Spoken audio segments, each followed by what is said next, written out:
प्रणिपात दोस्तों, आज की हमारी ये वीडियो हार्श और ब्लंट होने वाली है और उन लोगों के लिए करारा जवाब होने वाली है जो कि हमारी संस्कृति पे हंसते हैं और उनको नीची नज़र से देखते हैं। शुरू करने से पहले हमें ये पता होना चाहिए कि लोग ऐसा क्यों करते हैं। ऐसा इसलिए ये लोग करते हैं क्योंकि इनके पास या तो ज्ञान की कमी है या फिर अधूरा ज्ञान है, और अधूरा ज्ञान अंधकार के समान है। तो आज की इस वीडियो में हम कुछ ऐसे फैक्ट्स अनफोल्ड करेंगे जो कि ये प्रूव कर सकते हैं कि हमारे एंशिएंट स्क्रिप्चर्स आज की मॉडर्न साइंस से बहुत आगे थे। हम लोग शुरुआत से शुरू करेंगे, यानी कि द बिग बैंग थ्योरी।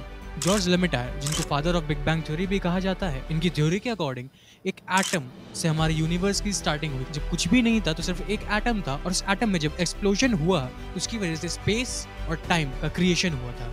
अगर हम आज मॉडर्न साइंस की बात करें तो उसके अकॉर्डिंग हमारा यूनिवर्स 13.79 बिलियन ईयर्स से भी ज़्यादा पुराना है।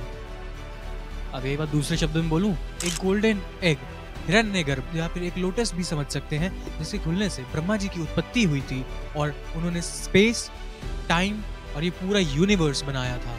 हम लोग के वेदों में यूनिवर्स की एज 157.49 ट्रिलियन ईयर्स से भी ज़्यादा बताई गई है। तो आगे बढ़ते हैं और बात करते हैं एवोल्यूशन के बारे में। 1859 चार्ल्स डार्विन, एक ब्रिटिश बायोलॉजिस्ट, जिन्होंने एक थ्योरी दी थी एवोल्यूशन के ऊपर। थ्योरी के अकॉर्डिंग लाइफ हमारी पानी के अंदर से स्टार्ट हुई है, और जो भी न्यू स्पीशीज आती जाती हैं वो अपनी पुरानी स्पीशीज से इवॉल्व हुई होती है, यानी कि विकसित हुई होती है। अब इस चीज को दूसरे नजरिए से देखते हैं। हमारे पुराणों के अनुसार विष्णु जी के 9 अवतार थे।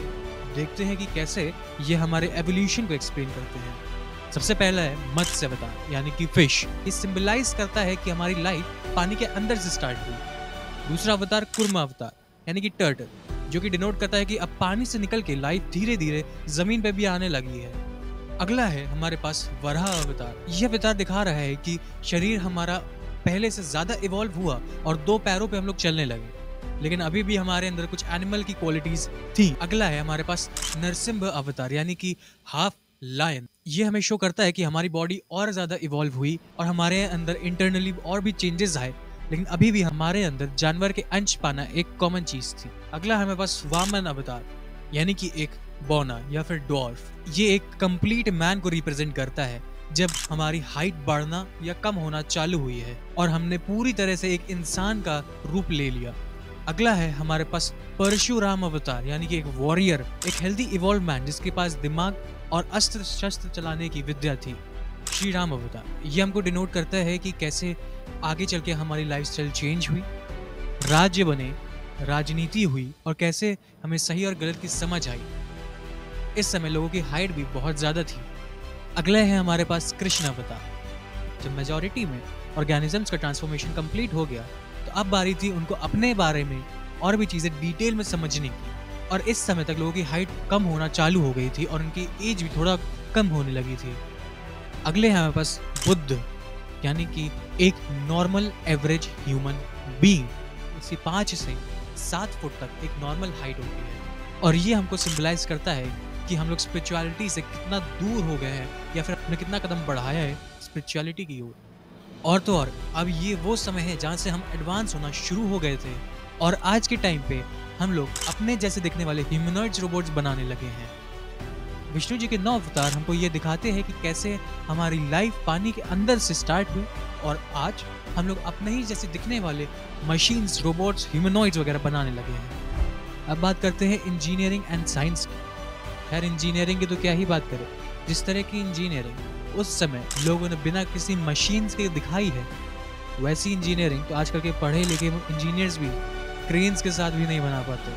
आज के टाइम पे आप चाहे कितने भी पुराने टेम्पल्स हो आइए, वहाँ पे आपको बहुत से टेम्पल्स में एक कॉमन चीज मिलेगी जो कि है इंटरलॉकिंग सिस्टम। जितने भी पुराने मंदिर बनाए गए हैं वो इसी इंटरलॉकिंग सिस्टम पे बेस्ड है, यानी कि इनके लिए कोई भी सीमेंट या किसी भी अन्य तरह का पदार्थ यूज नहीं किया गया है। ये सिर्फ या तो पत्थर को काट के और आपस में एक जिगसॉ पजल की तरह फंसा के बनाए गए हैं, और आज भी ये भूकंप, फ्लड और बहुत सी ऐसी ट्रेजेडीज को झेल चुके हैं और आज भी सुरक्षित खड़े हैं। एग्जाम्पल के तौर पे अब पिरामिड को ही देख लीजिए, वो खुद में ही एक मिस्ट्री है। अब उस समय कैसे बनाए होंगे ऐसे शेप्स। सिर्फ आर्किटेक्चर ही नहीं यार, यहाँ तक कि gravity, atoms, planet, stars, constellation, universe, सब कुछ हम ही ने डिस्कवर किया है अगर उसका भी प्रूफ चाहते हो ना, तो मुझे बताओ, मैं इसका पार्ट 2 ज़रूर लाऊँगा और ये प्रूफ करके रहेंगे कि जब दुनिया चलना सीख रही थी, तब हम लोग आसमान में उड़ा करते थे।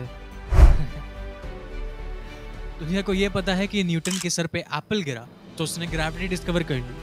लेकिन कितनी लज्जा की बात है कि आजकल के यूथ को ये नहीं पता है कि न्यूटन के पैदा होने से 1000 साल पहले ब्रह्मगुप्त ने अपनी 3 लाइन में ग्रेविटी को एक्सप्लेन कर दिया था।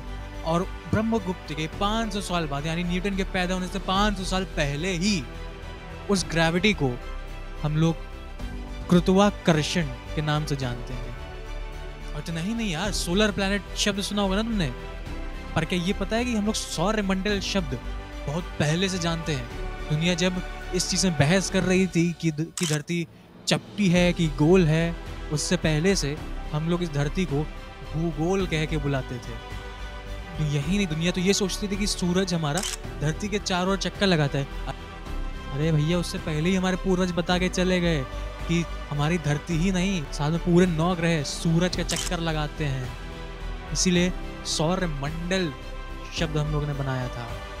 और तो और दुनिया के सामने जब ये प्रूव हुआ, जब टेलीस्कोप और बाकी यंत्रों से देखा गया कि यूनिवर्स में 9 ग्रह हैं, तो भैया खुशी की लहर दौड़ गई कि हमने क्या डिस्कवर कर लिया। अरे भैया, हमारे भारत देश में हम लोग बहुत पहले से ही 9 ग्रह की पूजा करते रहते हैं। ग्रहों की दशा, नक्षत्र और यहाँ तक कि एस्ट्रोलॉजी और भविष्यवाणी तक में हमारी निपुणता थी। लेकिन नहीं, वेद, शास्त्र, ये सब तो बेकार है ना। आजकल एक मूवी बहुत चल गई है, ओपेनहाइमर।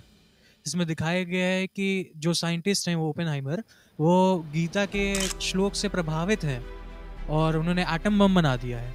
अब ज़रा ये सोचो कि एक गीता जैसे पवित्र ग्रंथ से एक एटम बम तक बनाने का ज्ञान निकल सकता है, तो सोचो अगर हमारे हाथ में अस्त्र और शस्त्र बनाने की विद्या होती ना, तो हम लोग क्या क्या बना देते। ये तो कुछ भी नहीं मेरे दोस्त। आप लोगों ने सुना होगा कि राइट ब्रदर्स जो थे, उन्होंने सबसे पहला फ्लाइंग मशीन बनाया था, जो कि हेलीकॉप्टर, एरोप्लेन, ये सब आप देखते हो, ये सब राइट ब्रदर्स ने बनाया था। बिल्कुल गलत है ये। सबसे पहला विमान, एक फ्लाइंग मशीन, हमारे शिवकर तलपड़े जी ने बनाई थी। तो भैया, अगर इतना ही महान हमारा भारत देश था और इतना सारा ज्ञान था उस पर कि एक फ्लाइंग मशीन और इंटरलॉकिंग सिस्टम और सारा एवोल्यूशन, सब कुछ, यूनिवर्स, एटम, प्लैनेट, प्लांट, इंसान के अंदर से लेके बाहर तक, एस्ट्रोलॉजी और भविष्यवाणी, सब कुछ कर सकता था, तो हम लोग को इतनी पॉपुलैरिटी क्यों नहीं मिली? क्यों हम लोग को इन सब डिस्कवरीज का क्रेडिट नहीं मिला?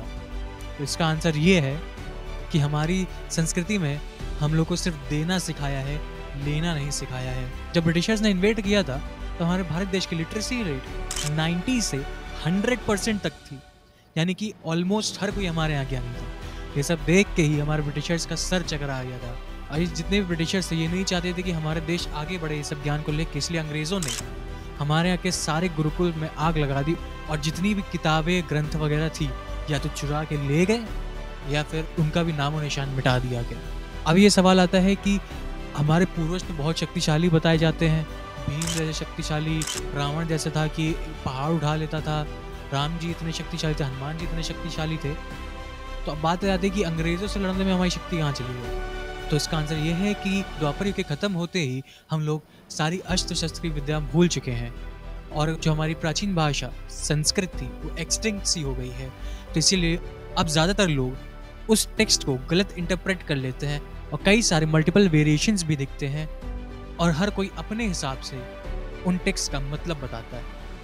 ऐसी बहुत सी बातें हैं जो लोगों को नहीं पता उनके इतिहास के बारे में। मेरा मोटिव है कि जितना भी यूथ विदेशों का गुणगान गाते नहीं थकता, हमारे देश में बैठ के उनको ये सच बताना कि असल में हमारा इतिहास क्या था, किस तरह की हमारे पास नॉलेज थी और कैसे बाकी हमसे आगे निकल गए और हम थोड़ा पीछे रह गए।